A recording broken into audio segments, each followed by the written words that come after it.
E esse caso levanta tantas questões, não é, sobre a sociedade brasileira, não é, Pedro? Sobre desde a banalização da violência sexual contra crianças, sobre a legislação muitas vezes leniente na punição de criminosos, porque esse cidadão estava ali cumprindo o semiaberto, sobre a posição histriônica e criminosa de algumas pessoas em redes sociais, por exemplo, divulgando o nome dessa menina que foi vítima de estupro, sobre a dificuldade que o Estado brasileiro tem de acolher as crianças que são vítimas nessa situação. Luiz Felipe Pondé, filósofo, colunista aqui da Rádio Bandeirantes, para falar com a gente a respeito desse assunto. Quer começar por onde, Pondé? Bom dia. Bom dia, Thaís. Bom dia, Pedro. Olha, eu começaria dizendo que, como você bem descreveu, Thaís, é uma tese de doutorado, isso aí, como a gente fala na academia, né? São tantas as polêmicas, tantas as frentes. Uma primeira coisa que eu tocaria é na questão das redes sociais, né? Como hoje está valendo tudo. Está valendo você fazer qualquer coisa para ficar. É o caso dos, digamos, ativistas que espalharam o nome dela nas redes sociais e informação, invadindo completamente a privacidade do assunto. O aborto é sempre uma questão polêmica, né? No Brasil, ele tem se revelado sempre uma questão polêmica, muito marcado pela influência de religiosos, tanto que eles foram lá para a porta do hospital. Esses religiosos, eles entendem que o aborto, a interrupção da gravidez, é uma forma de homicídio. Por isso que eles acusavam os médicos de estarem cometendo homicídio, porque para eles é uma vida. Agora, é claro que falta nesse debate uma certa nuance, Thaís, das questões contemporâneas, são todas muito confusas e nuançadas. Mesmo que você não seja, ninguém é simpatizante do aborto como uma coisa fácil, né? Mas existem situações que mesmo pessoas que podem não ser simpáticas ao aborto têm que fazer uma espécie de cálculo ético, moral, né? Como se fala em filosofia. E é evidente que nós estamos diante de um caso que é escabroso, como você mesma falou. Você tem a violência contra a criança, né? Inclusive, recentemente eu vi uma pesquisa que falava que quase metade da violência sexual é praticada com meninas até 13 anos de idade, ou muito perto da metade, praticadas com meninas contra meninas de até 13 anos de idade, certo? Então, você tem esse escândalo. Depois, você tem uma questão biológica em jogo. Uma menina de 10 anos, ela não tem nem útero, nem físico, nem... Eu não estou nem falando de psicológico, hein? Que é óbvio. Estou falando de físico. Condição de ser mãe.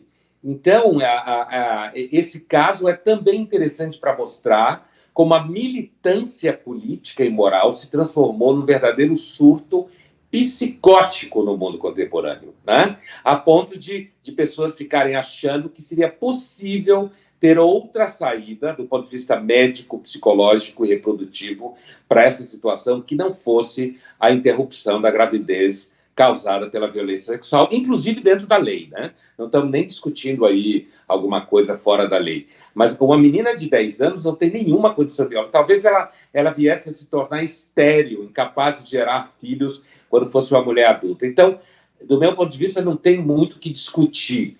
É ridículo quem foi contra essa situação da interrupção da gravidez. Acho que é uma atitude extremamente fanática do ponto de vista religioso, do ponto de vista ético, certo?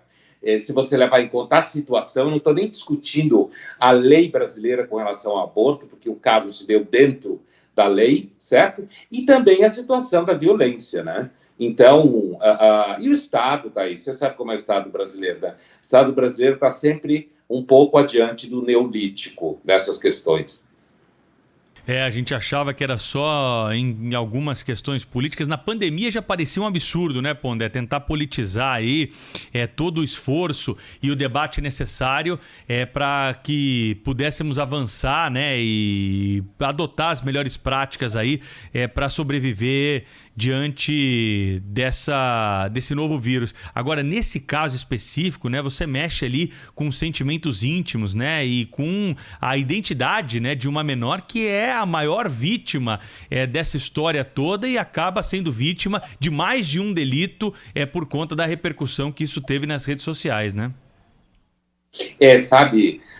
Sabe, Pedro, aquela crítica que se fazia, inclusive tem um filme americano chamado Abutre, que critica alguns repórteres que vivem muito em cima do sangue, Sim, sabe? sim. Essa discussão que é clássica no jornalismo, né? A gente percebe que as redes sociais, claro, ninguém é contra as redes sociais é como avião. É uma técnica fundamental, né? Não se trata de ser contra, inclusive estamos todos nelas. Mas assim, as redes sociais, elas universalizaram numa capacidade esse tipo de baixaria, porque expor essa menina, além de tudo que ela está passando e a família dela, a essa situação, a gente só pode identificar isso como gosto de sangue. Sabe aquelas pessoas que levavam as famílias para assistir fogueiras, no final da Idade Média, relatado em livros de história, né? Em que era uma espécie de programa de final de semana, entre aspas, não existia final de semana, claro, estamos no século XV, mas jogava ovo podre, xingava, quer dizer, há um gosto aqui, no caso a menina é vítima, não é culpada de coisa nenhuma, mas é uma espécie de linchamento, isso que eu quero dizer. Tem um cancelamento, que a gente já conhece, mas esse fenômeno preciso, você pega uma vítima e você monta literalmente nela como fenômeno nas redes sociais para lacrar, para fazer clique, para divulgar ideias. Então, a gente está vendo mesmo as redes sociais produzindo um nível de violência e militância que é, como eu disse, suspeito que devia ser enquadrado no Manual de Psiquiatria como psicose social. Certas formas de militância nos últimos tempos. E aquela velha discussão, não é, Pondé? A rede social produz, enfim. Na verdade, são as pessoas que estão ali por trás, né, dessas... Na verdade, a rede social é só o veículo, como já existiram outros. O rádio é um veículo, a rede social é um veículo, é uma forma de transmissão de ideias. A questão é quem está ali do outro lado, comunicando as suas ideias e muitas vezes usando momentos como esse para criar ali uma espécie de persona pública, mesmo que isso esteja atrelado ao cometimento de um crime, como a gente viu acontecer agora no caso da divulgação do nome dessa menina de 10 anos que engravidou vítima de estupro, né, Pondé? É exatamente a comparação que eu fazia com o avião, né? Não se trata de você... O problema não é a técnica em si. Agora, é claro que quando você olha ao longo da história...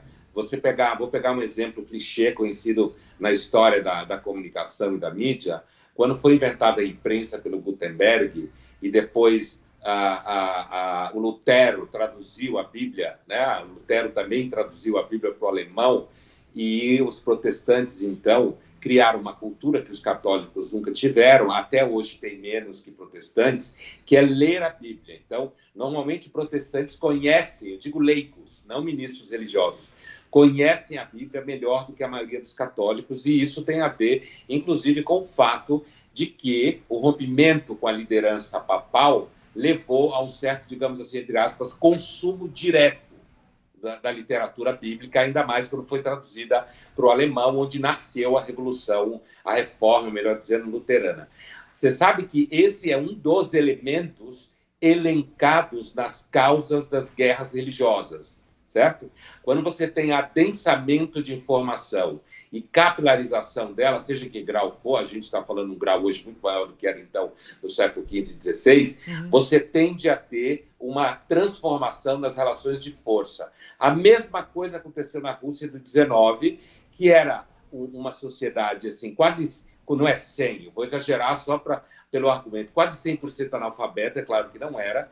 Quando você começou a melhorar o nível de alfabetização, você formou uma geração de burocratas jovens que vão para o interior da Rússia, movidos inclusive por ideais, eles acabam sendo um dos elementos que vai gerar a Revolução Russa, na medida em que as pessoas começaram a ter acesso. Está acontecendo um evento paralelo agora com o surgimento das redes sociais, que os dois exemplos que eu dei são tão bons quanto ruins, né? Eu quero dizer, são ambivalentes, guerras são ruins, mas, ao mesmo tempo, o regime, apesar que a União Soviética foi uma tragédia, o regime do czar era um horror, né?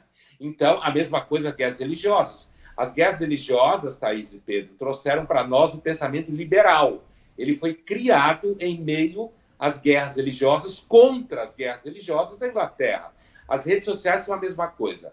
Elas são uma ferramenta fundamental, elas geram conhecimento, elas abrem espaço para informação, mas elas também, como toda ferramenta de informação, têm que ser acompanhadas de perto, porque tem um poder disruptivo na sociedade, e é isso que a gente está assistindo e tem que acompanhar o tempo inteiro de forma atenta. Luiz Felipe Pondé, colunista da Rádio Bandeirantes, filósofo, sempre trazendo aqui para a gente essas reflexões. Gostei muito do que você falou hoje. O Pondé acho que fez o nosso ouvinte pensar. Obrigada, hein? Até a próxima. Obrigado a vocês. Até sexta. Bom trabalho.